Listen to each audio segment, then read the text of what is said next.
Disclaimer, the following video contains lewd and explicit opinions. Enjoy at your own discretion. Thank you. Hey guys, so with the next installment of Call of Duty franchise coming in just over a month, I figured now's a pretty good time to start talking about some of the good and bad things I noticed when I was playing the beta. Just like a lot of people, I did get access to the beta thanks to the PS4 being completely free. No need to pre-order. However, I did end up pre-ordering it shortly after I played the beta, just because of how fucking good the game was. It was completely a great surprise to load it up, start playing, and just feel a burst of just freshness. You know, after Call of Duty Ghost, which was terrible, I played mostly just the little aliens mode. I didn't even play a lot of multiplayer. And then Call of Duty Advanced Warfare, which, you know, boosted a little bit, but was still not like super great. It did well, but Black Ops 3 does a lot of good things right, and that's something that I really want to start with today. So let's just start with the good. So the game feels great. The new class-based system breathes a whole new life into the game, and this franchise has been struggling and definitely needed the CPR that Black Ops 3 is giving it. The biggest thing that I noticed that was great about Black Ops 3 is that the jetpack system, or, you know, movement system, completely renovated from the Advanced Warfare rockets to the fucking moon, double press X, and you're basically in space. These felt so much more fluid. They felt like when you press, you know, the jump and you get flying, you're not, it's more of a hover than a super jump. Advanced Warfare felt so much like a super jump that it almost just didn't work for a lot of people, and I think that's why they made the mode the free, like, without exosuits like mode, which I didn't play a lot of because I ended up, you know, settling for the exosuits as much as possible. But I understand why people didn't like it very much. Moving on, though, so I mostly played with the bow and arrow archer lady. She happened to be the first person I unlocked after seeing somebody play it, and I just liked the idea of it, and it ended up being a lot of fun for me. I also tried out the Tempest and the War Machine, both of those classes. The Tempest, I felt, was a little bit too hard to hit. It just felt like when you pulled the trigger, there was a little bit of a delay between when it shot, and so it was hard to land your target. And the War Machine felt a little clunky, and it felt a little like it took a few too many shots. I think a couple of times I would get like 3 hit markers before killing somebody, which I feel like with a War Machine-like gun is a little excessive. Really, besides those two, in the gun category, there really wasn't a lot to go bad on, or in the class category, I'm sorry, there wasn't really a lot of bad. I didn't really get to play too many other classes. I know that people were talking about how the second perk for the War Machine was a little bit excessive, excuse me, just because the only way to kill her was with a headshot. But I think people slowly figured out that using certain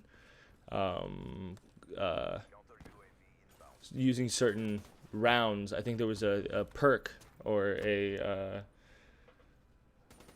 selection you could do to make it so your headshots did more damage than they normally would, and I think people started using that more just to do the more damage, which it works out great. So next I want to talk about the maps. The maps that we got to play, I'm crossing my fingers that it's not all of them, but they felt great. I love the water combat. The water combat was something that I think I was most excited about, because when they showed it in the trailer, I got so pumped because I was like, oh my gosh, I hope this is so much. I hope it's not just one little place. And it's not. There's so much area you could swim around. And they even gave you basically like a breathing bar where you start taking damage if you're underwater for too long, which I absolutely love. Moving on, though, the wall running, I think, adds a great verticality to the game. along with the double jump that it gives. And I also like that they kept the 3-lane setup that most Call of Duties, actually all Call of Duties, have in the multiplayer maps, just because I feel like if they strayed away from that too much, it would stop feeling like a Call of Duty game. Call of Duty is different from Battlefield and these other games because of the way the maps are situated. They're smaller maps usually. Battlefield is such a big map. You know, there really is only 3 canals with little breakaways that connect them. But besides that, there's not too much else going on these maps, and it makes it so there's a lot more action, it feels like, which I absolutely enjoy. And to go back, I really hope that Treyarch didn't show us everything they got, blow their load a little too fast. I hope that they have more maps up their sleeve and they show them to us, because I would trade my firstborn child for just 4 more maps than they showed us. I think they showed us 6 maps. If they had a total of 10 or 12 before the DLC, I would just, the firstborn child, here it is. I don't even want it anymore. Give me the game. Moving on. I used mostly the Havoc 30 or the HVK 30. Stuck mostly to ARs as I normally do. However, I did use one submachine gun that I'll put on the screen right here. And that submachine gun I think I liked because it felt more like a AR. And so that submachine gun I used a lot. And there was really only one sniper rifle I really kind of even sort of liked. The rest of them all felt terrible. And I say that with a heavy heart because I like sniper rifles. I loved sniper rifles in Black Ops 2. But the sniper rifles in Black Ops 3 just felt weird. Maybe I just was rusty or bad with them, but they just did not feel solid. And I like when a sniper rifle feels solid in my hands, or rather controller. But these just did not. These felt like I couldn't land shots. Like when I did land shots, it was a lot of hit markers. I always think with sniper rifle, it's difficult to land shots, but when you do, it's worth it because you get the kills. And so calling them terrible, that may be a little excessive, but they weren't great. So let's move on to some other things that weren't super great about the game. These are really quick. I think there's only a couple of things. So we have rejack, broken. Bottom line, I'm not even going to argue with anybody about it.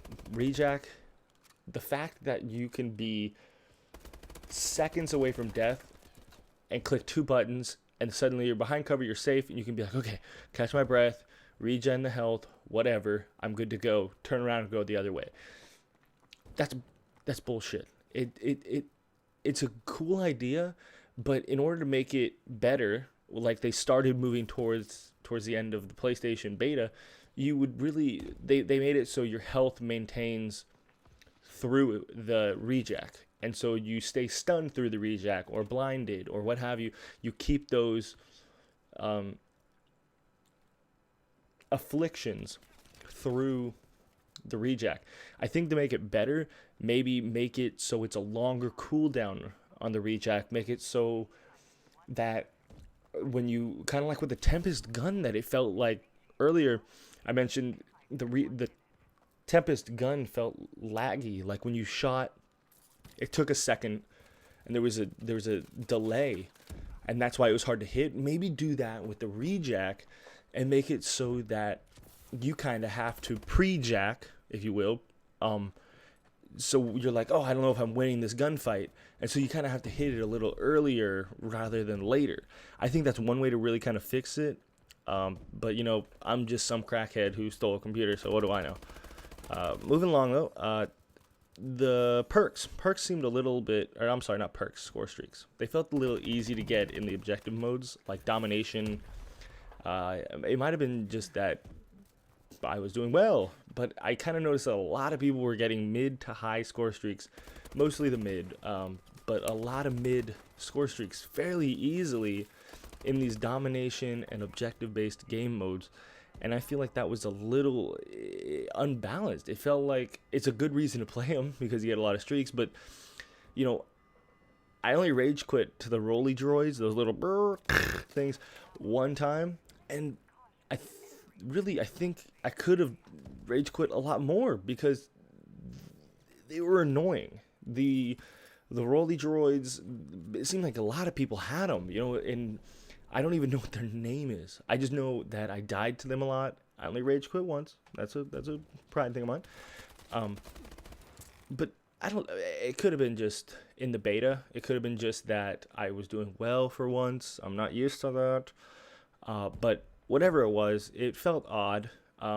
It would give me a reason to play more objective based because in TDM I spend a lot of time using only the lower score streaks, the UAV. I usually run like UAV care package and the RCXD for Black Ops 2, but they changed it to the hover XD or whatever. Basically just a hover car with a bomb, whatever. That's basically all I have to say on the good and the bad. The only other side note I have is that a lot of people are upset that the campaign is not going to be on the old systems. And with that, I understand it. I understand where Treyarch is going, because if you take a product which is designated for these next gen or current consoles and you have to degrade it to turn it into something that these older consoles can handle, you take away from the quality of it. And with that, I really feel like they want to put out the best quality they can, and us as the consumers should want the best quality that they're going to give us. And so a lot of people are upset about this. I'm not.